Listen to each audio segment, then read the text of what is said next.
J'aime ta présence, toi mon bien-aimé. Prends-moi dans tes bras d'amour, Jésus. Serre-moi comme ton cœur. Prends-moi dans tes bras d'amour, Jésus. Serre-moi comme ton cœur. J'aime ta présence. Si tu as péché, ce n'est pas le problème de Dieu. Dieu a donné la portion magique pour la solution de ton péché. Regarde à la croix. J'aime ta présence, Jésus mon roi. Chers amis, bonjour ou bonsoir.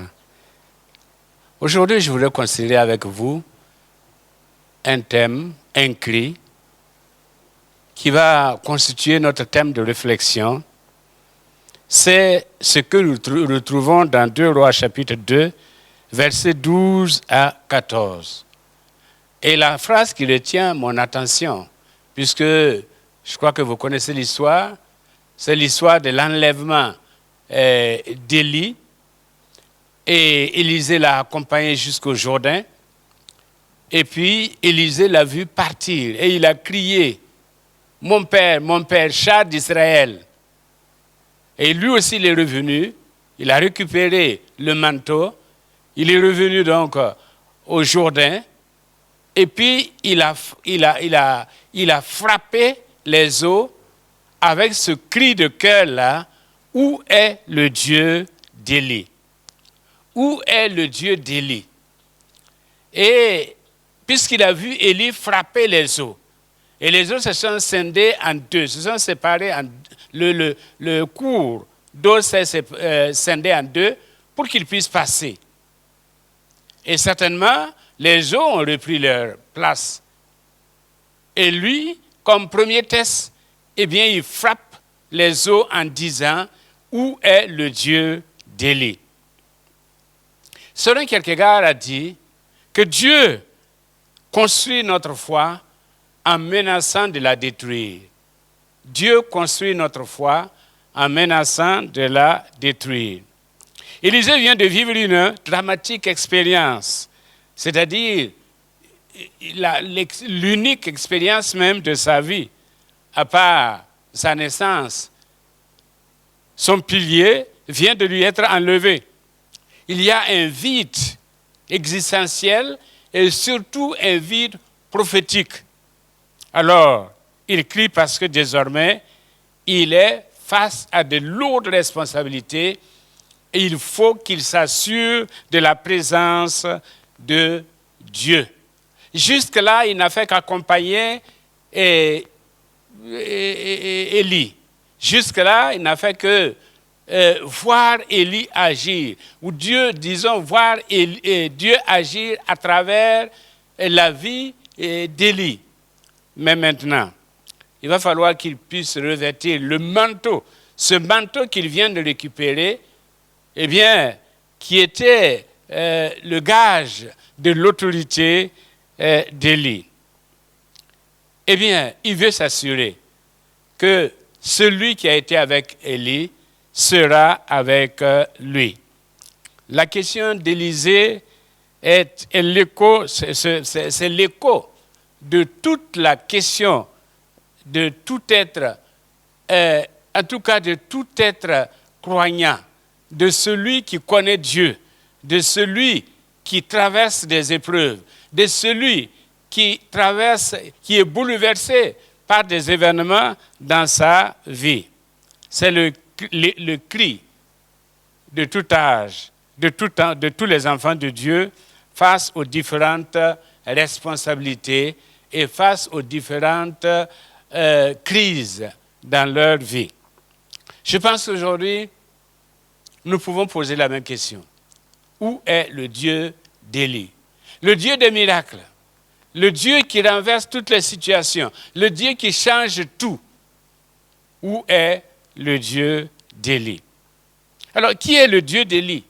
Qu'a-t-il fait pour que, eh bien, Élisée s'en souvienne et réclame sa présence? Le Dieu d'Élie, eh bien, c'est celui qui a empêché la pluie de tomber pendant 3 ans et pendant 3 ans et demi. Et puis,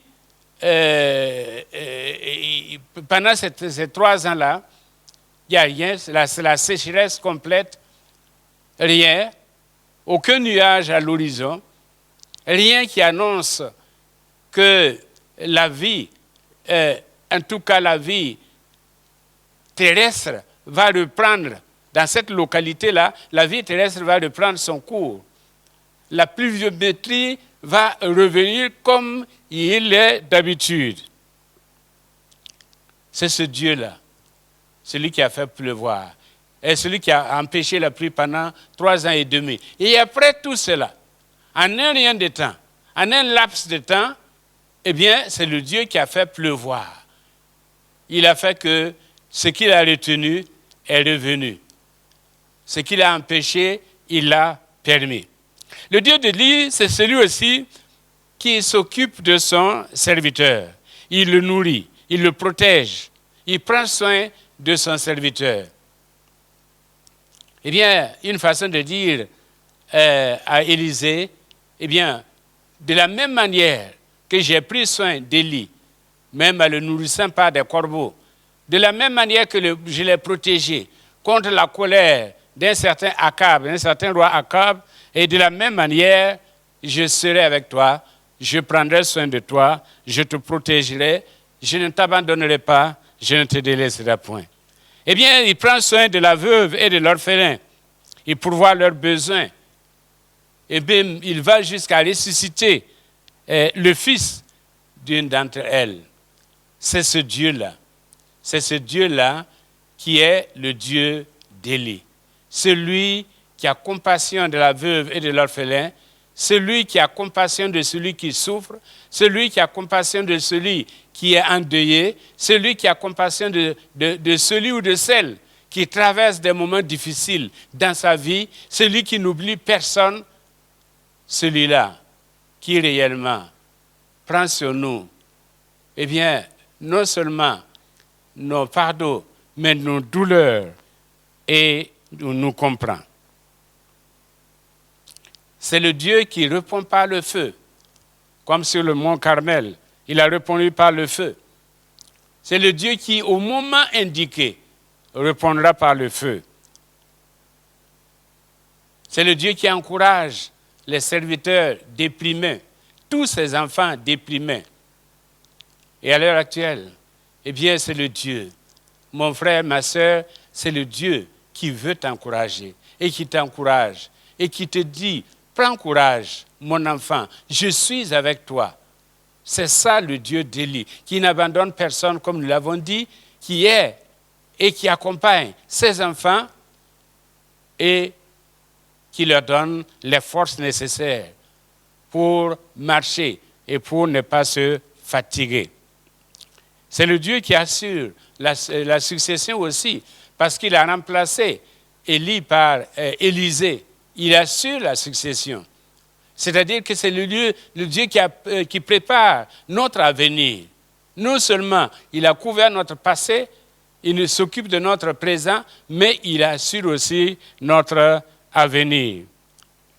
Eh bien, c'est le Dieu qui reprend les personnes en autorité, parce que c'est le Dieu qui n'a peur de personne. C'est le Dieu de l'histoire. C'est lui qui installe. Et c'est celui qui déplace qui il veut. C'est ce Dieu-là. C'est pourquoi il a parlé à Akab. Il a parlé à Akazia. C'est le Dieu qui contrôle toutes les situations et qui a un mot à dire, même avec les hommes politiques. C'est le Dieu qui honore son serviteur. Parce qu'à un moment donné, eh bien, il enlève son serviteur. Il enlève pour qu'il ne connaisse pas la mort. Eh bien, c'est une façon de le décorer. Quand nous parlons de décoration, voilà qu'Élie a été décoré par Dieu. Il a été décoré. Il n'a pas connu la mort. Il a été enlevé. Eh bien, avec un cortège de chars, il a honoré son serviteur. Quels sont les principes du Dieu d'Élie? Alors, premièrement, le Dieu d'Élie est maître de la nature et utilise les éléments pour exécuter sa volonté, notamment la pluie, les corbeaux, le feu, l'eau, le pain, la farine, les vents, etc. Le Dieu d'Élie est le Dieu créateur. C'est lui qui a créé. Et c'est celui qui, quand il dit, la chose arrive, quand il ordonne, la chose existe. C'est le Dieu qui dit, mer, calme-toi, vent, tais-toi. Et le vent s'est tu, et la mer s'est calmée. C'est le Dieu qui ordonne. Et quand il a ordonné aux corbeaux de nourrir Élie, eh bien les corbeaux l'ont fait. Et c'est le Dieu qui ordonne au feu de descendre et de consumer non seulement le bois, mais même l'eau et même la pierre. Eh bien, c'est ce Dieu-là. C'est ce Dieu, le Dieu d'Élie. Le Dieu d'Élie est celui de la compassion, comme je l'ai dit.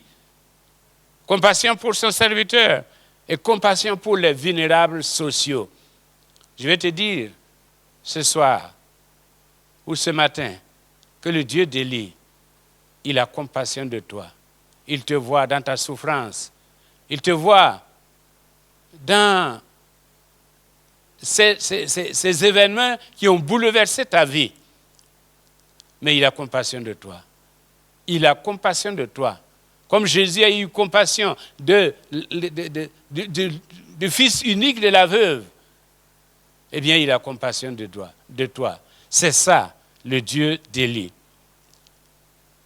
Il est un Dieu qui rend la vie. Il est un Dieu qui donne la vie. Qui donne la vie. Il rend la vie, mais au-delà, il donne la vie. Et c'est pourquoi il nous a donné la vie éternelle. Et c'est pourquoi nous, en tant qu'enfants de Dieu, nous avons la vie éternelle. Alors, en application, que pouvons-nous dire devant la situation que nous traversons? Eh bien, que pouvons-nous dire? Nous nous sentons comme Élisée et nous disons, où est le Dieu d'Élie? Parce que nous sommes conscients que le seul Dieu qui peut nous aider, que la seule personne qui peut nous aider, c'est celui qui a accompagné Élie. C'est celui qui a frappé les eaux. C'est celui qui a enlevé Élie pour qu'il ne voie pas la mort. C'est ce Dieu-là. Et nous avons besoin de lui. Nous avons besoin de lui. Eh bien, le Dieu d'Élie est un Dieu présent. Et comme Jésus l'a dit, je suis avec vous tous les jours. Et dans Hébreu, il a dit, 13:8, il a dit, Jésus, le même hier, aujourd'hui et éternellement. Aujourd'hui, nous avons besoin de lui. Parce que nous sommes agressés. Non seulement notre nation est agressée, mais le monde entier est agressé. Et il faut un Dieu pour nous sortir de là. Comme à Antioche, il nous faut un Dieu. Il nous faut un Dieu pour nous sortir de là. Et quand Paul s'est adressé aux Grecs en parlant du Dieu inconnu, eh bien, les Grecs ne savaient pas de qui il parlait.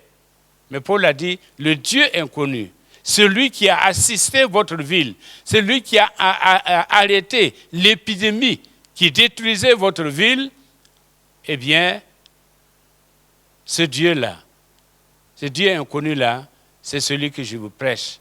C'est le Dieu d'Élie, capable d'arrêter, de stopper et d'annuler tous les maux de la société. Dieu, le Dieu d'Élie, est le Dieu qui veut se servir de toi. Parce que, tout comme on dit, tout ce que Dieu fait pour l'homme passe par l'homme. Dieu ne descendra pas, mais il a besoin de toi et de moi. Dans quel domaine? Pour que nous puissions prier, pour que nous puissions intercéder, pour que nous puissions témoigner, pour que nous puissions vaincre la peur, pour que nous puissions triompher de l'angoisse et donner l'exemple et répandre, eh bien, la quiétude autour de nous, répandre la paix intérieure autour de nous, au lieu de nous laisser emporter par le tourment général. Dieu a besoin de toi, mon frère. Dieu t'a confié son manteau, comme Élie a confié le manteau à Élisée. Dieu t'a confié le manteau, la responsabilité de le représenter, même en temps de crise. Eh bien, nous savons que ce Dieu-là, ce qu'il dit, il l'accomplit. Comme nous le dit Jacques, chapitre 5, verset 16. Eh bien, la Bible nous dit que Jacques nous dit que Élie était de la même nature que nous. Croyons que Dieu nous permettra de prendre l'autorité nécessaire. Et au lieu que celui qui vient contre nous domine sur nous, c'est nous qui allons dominer sur celui qui vient contre nous. Ils te feront la guerre, mais ils ne te vaincront pas. Parce qu'il a dit, comme le Père m'a envoyé, moi aussi je vous envoie. Que ferait Jésus aujourd'hui s'il était dans ce monde face à la pandémie? Que ferait Jésus? C'est sûr que non seulement il allait guérir, mais aussi il allait secourir. Il allait être là, avec ceux qui souffrent, supportant ceux qui souffrent et apaisant le cœur des uns et des autres. Mais pour cela, Dieu a besoin des gens qui sont fermes. À celui qui est ferme dans ses sentiments, je lui assure le repos. Dieu ne peut pas travailler avec des poltrons. Et en Morée, on dit, n'est pas dit que tu m'as qu'on rabais. C'est-à-dire, si tu as un produit qui est très bien, surtout un produit testé en temps de guerre, tu ne confies pas ça à un poltron parce qu'il ne t'aura même pas le temps de tester le produit. Tu as besoin des gens courageux. Il a besoin des Caleb qui, à 85 ans, puissent encore dire « Donne-moi cette montagne ». Des gens qui peuvent relever le défi. Des gens qui peuvent parler de la part de Dieu et des gens qui peuvent agir de la part de Dieu avec toute la connaissance, toute la sagesse et toute la puissance qui vient de Dieu. Il veut une décision ferme. Il veut une position sans équivoque. Parce que, comme il a dit à Jérémie, eh bien, si tu faiblis au jour de la détresse, ta faiblesse n'est que détresse. Si tu faiblis au jour de la détresse, ta faiblesse n'est que détresse. C'est dans des temps difficiles qu'on reconnaît l'enfant de Dieu, qu'on reconnaît l'enfant de foi. Si nous sommes emportés par les événements, emportés par tout ce qui se passe autour de nous, sans position ferme en Dieu, eh bien, nous ne sommes pas différents du monde. Et nous serons emportés par ce qui emporte le monde. Eh bien, comme application, comme je le disais, eh bien, il donne la vie à travers le ministère de ses enfants. Aujourd'hui, il y a trop de cadavres. Il y a trop de cadavres. C'est à nous d'apporter la vie spirituelle, avant la vie physique. C'est à nous d'oser, d'oser. Et comme le pasteur Bidima aime à le dire, cherchons, mettons Dieu devant ses responsabilités. Parce que c'est lui seul qui peut donner la vie. Nous sommes devant des cadavres, et plusieurs cadavres. Il n'y a que notre Dieu pour donner la vie. Mais il passera par nous pour justement donner la vie. Dieu a encore son mot à dire aujourd'hui. Quel que soit le milieu, il a son mot à dire. Eh bien, il peut dire aux politiques, la force ne fait pas le droit. Il peut dire à l'incrédule, pourquoi es-tu fou? Parce que il n'y a que le fou pour dire Dieu n'existe pas. Et dit à l'enfant de Dieu, pourquoi doutes-tu?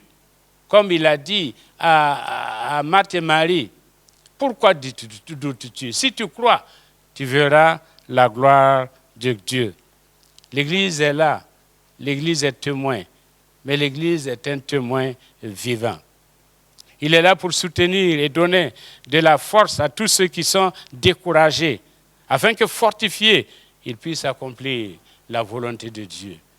Dieu est là, relève-toi, comme David, qui à un moment donné a compris qu'il fallait qu'il se fortifie dans le Seigneur. Eh bien, de la même manière, fortifie-toi dans le Seigneur. Dieu veut se répéter personnellement à travers chacun de nous. Dieu veut se manifester personnellement à travers chacun de nous. Quand Élisée a frappé, quand Élisée a défié Dieu, eh bien, Élisée a connu la puissance de Dieu. Ce n'est pas en restant cloîtré que nous allons connaître la puissance de Dieu. C'est quand en nous levant, c'est en agissant que nous allons voir que Dieu nous accompagne dans nos actions. Nous ne devons pas vivre de l'expérience des autres. Élisée aurait pu se contenter de l'expérience d'Élie. Il dit, j'ai accompagné un homme de Dieu. Ensemble, eh bien, il a fait ceci. J'étais là. Mais ce n'est pas lui. C'est Élie qui agissait. Mais Élisée a compris que le temps est venu pour lui d'être aussi opérationnel. Testons et voyons combien Dieu est bon et combien Dieu est puissant et combien Dieu exauce nos prières et combien Dieu peut opérer des miracles à travers nos vies. Si nous abandonnons, si nous fuyons le jour du combat, eh bien, nos forces sont inutiles, notre préparation est inutile, notre vigueur est inutile. Comme je l'ai dit au départ, Kierkegaard a dit, Dieu construit notre foi en menaçant de la détruire. Eh bien, c'est une période où Dieu veut construire notre foi.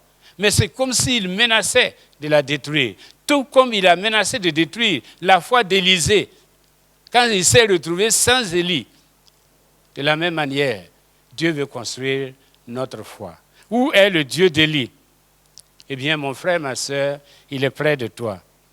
Prêt à venir en aide, afin que toi aussi, équipé et revêtu du manteau, ayant revêtu le manteau, eh bien, de celui qui vient de partir, et notre Élie, c'est Jésus-Christ lui-même. Il nous a envoyé le Saint-Esprit, il nous a envoyé un manteau qui est le Saint-Esprit. Et il dit, va avec la force que tu as. Eh bien, c'est en cela qu'on saura que Dieu est avec nous. Ce n'est pas en nous voyant qu'on va voir Dieu. C'est en nous voyant agir, croire. C'est en cela qu'on saura que Dieu est avec nous.